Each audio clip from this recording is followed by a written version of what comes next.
Olá! CESAP divulga números da influenza no Rio Grande do Norte, o impacto jurídico dos diálogos secretos na Lava Jato e a reunião entre Bolsonaro e Moro. Esses são destaques no Feliz News de hoje.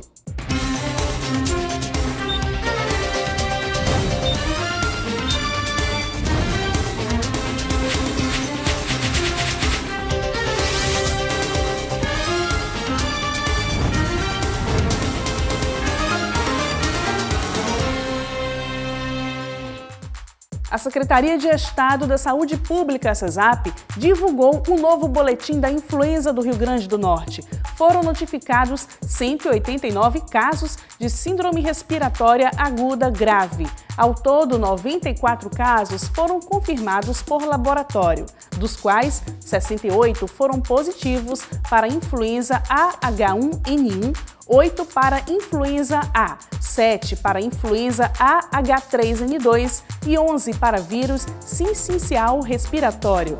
No que se refere aos óbitos, o estado registrou um total de 40 casos notificados, do total de notificações de óbitos em 2019, 13 foram confirmados para H1N1, 3 para influenza A não subtipada, 1 caso para influenza AH3N2, 5 para vírus sincicial respiratório, 5 para síndrome respiratória aguda grave não especificado e 17 casos em investigação. O maior número de óbitos foi em idosos, 37%, seguidos por óbitos em gestantes, 27%. Mortes por gripe no Brasil já chegam a 199 casos. A vacinação está aberta a toda a população. O Rio Grande do Norte assumiu liderança em assinaturas digitais. O estado aprovou uma lei que permite que assinaturas digitais possam ser utilizadas para propor projetos de lei de iniciativa popular. No Brasil existe hoje o certificado digital, que é exigido por diversos órgãos públicos, como por exemplo a Receita Federal e o portal E-Social, para que o cidadão acesse seus serviços na internet. A lei criada no RN aceita o certificado digital e outros tipos de sistemas capazes de demonstrar a veracidade da assinatura e sua atribuição a cada pessoa. É a lei mais avançada no país e é o tema das assinaturas que pode diminuir a burocracia e criar um serviço público que seja sem papel e sem a necessidade de o cidadão ter de se deslocar até um órgão público. Essa é uma tendência mundial.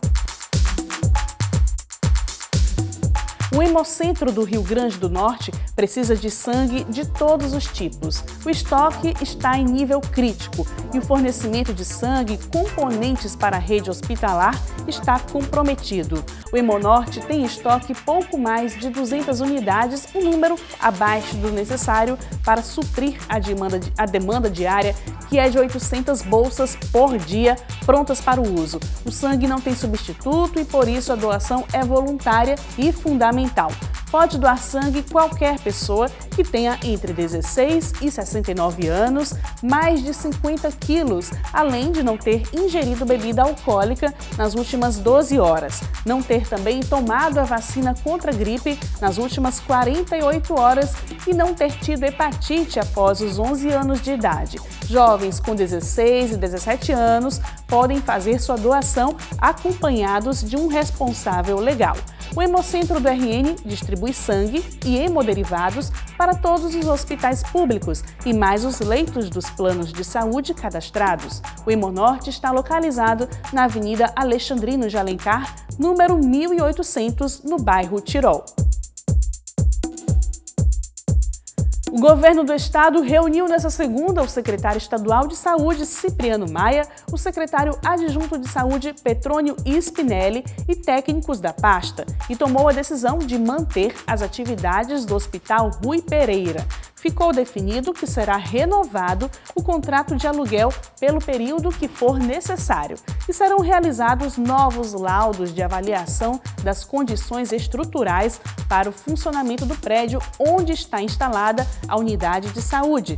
Também ficou definido que as medidas a serem tomadas serão discutidas previamente com a sociedade e com os órgãos de fiscalização e controle.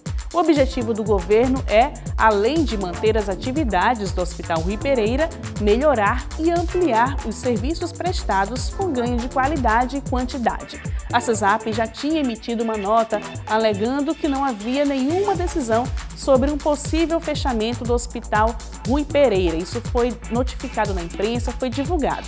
Mas tem um laudo da engenharia que aponta problemas estruturais na unidade e, nesse sentido, estava realizando estudos para analisar a melhor solução para a situação e qualificar a assistência para os pacientes. Essa informação foi divulgada pela imprensa após uma coletiva do secretário Cipriano Maia e foi amplamente divulgada e depois negada pela secretaria. Fica a informação prestada por esse órgão para os cidadãos potiguares. E o jogo do América pela segunda fase da Série D do Campeonato Brasileiro, que estava marcado para o próximo domingo, dia 16, foi adiado. A informação foi confirmada pela Federação Norte-Riograndense de Futebol, a FNF. O confronto pode ser remarcado para quarta, dia 19. A suspensão da partida foi uma medida necessária para aguardar o julgamento do Bahia de Feira, time da Bahia, atual adversário do Alvirrubro na próxima etapa da competição. O clube baiano vai ser julgado no Superior Tribunal de Justiça Desportiva em um caso de suposta escalação de um atleta irregular. Caso haja punição, o América vai ter como adversário o América de Pernambuco.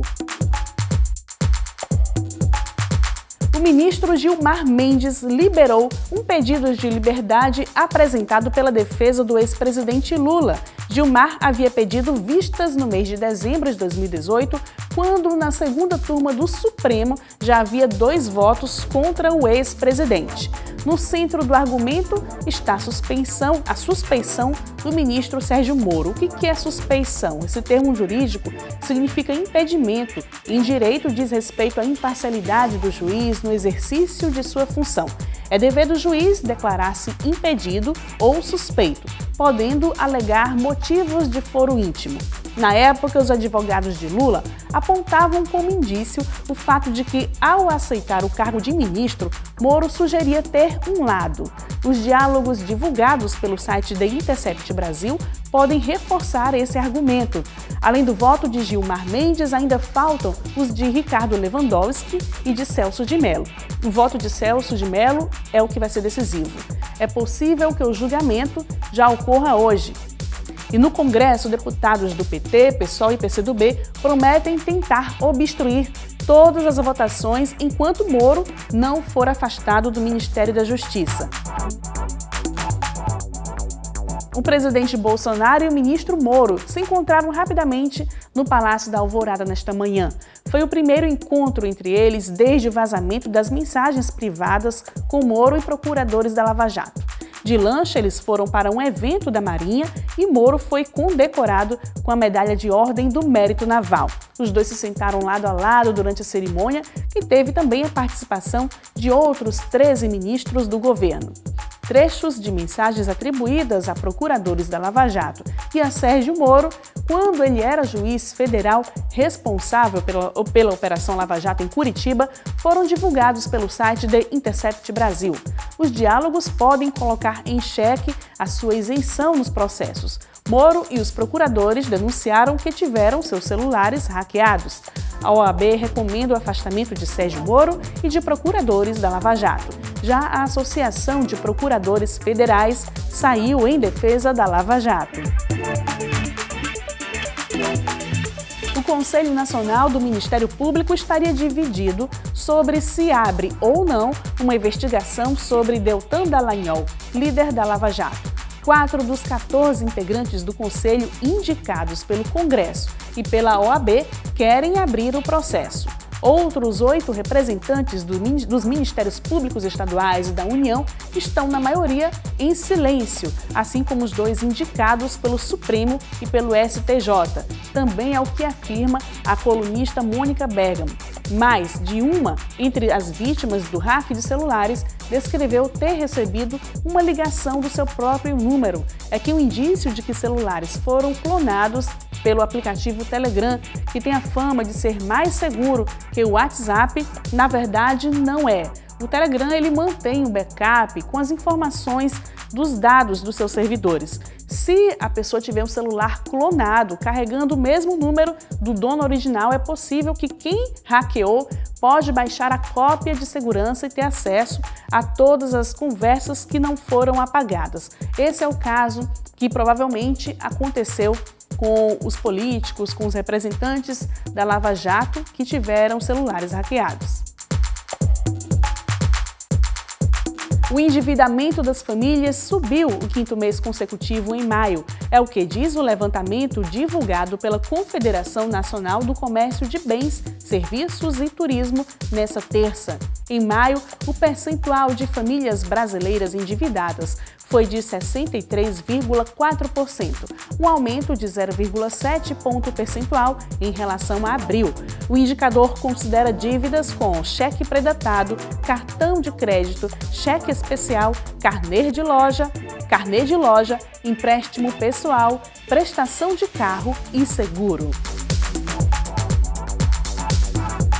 Pelo menos 95 pessoas foram mortas por membros da etnia dos Peus no centro de Mali na madrugada de segunda-feira. Autoridades locais acreditam que a matança foi um revide pela morte de 167 pessoas da etnia Dogon no mês de março. O México alerta para a necessidade de solução regional para reduzir o fluxo de imigrantes. O país deverá iniciar discussões a respeito com o Brasil, Panamá e Guatemala. A preocupação foi manifestada pelo ministro de Relações Exteriores do México após os Estados Unidos ameaçarem taxar produtos mexicanos que importa caso o país não resolva ou diminua o problema de imigrantes ilegais. O número de alunos com transtorno do espectro autista que estão matriculados em classes comuns no Brasil aumentou 37,27% em um ano. Em 2017, eram 77.102 crianças e adolescentes com autismo que estudavam na mesma sala que pessoas sem deficiência. Esse índice subiu para 105.842 alunos em 2018. Os dados foram extraídos do censo escolar divulgado anualmente pelo Instituto Nacional de Estudos e Pesquisas Educacionais Anísio Teixeira, o INEP.